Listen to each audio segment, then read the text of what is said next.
Posljednjih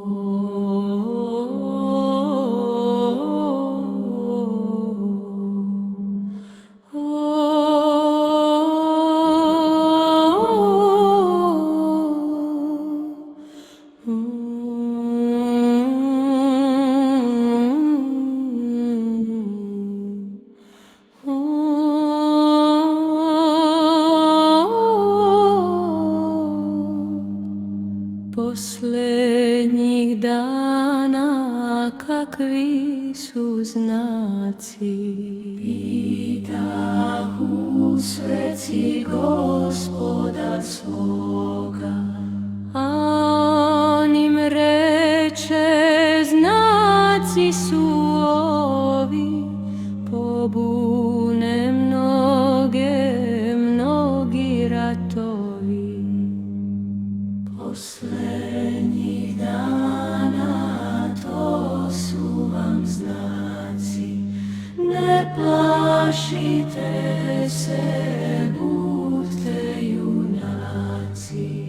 Posljednjih dana omraza biće, brat će mrzeti brata rođena, narod na narod, carstvo na carstvo, mržnja ognjena, ljubav hladna.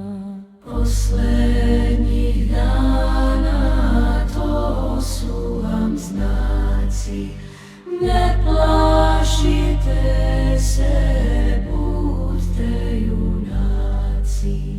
Posljednjih dana sunce zbunjeno, čas će sijati, čas će mrknuti, i bitka biće među zvezdama, zvezde će pute svoje pomesti.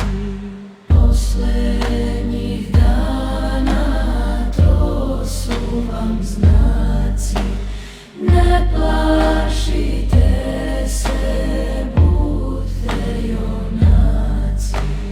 Posljednjih dana zemlja će se tresti, morska će huka strahotna biti, talasi sve će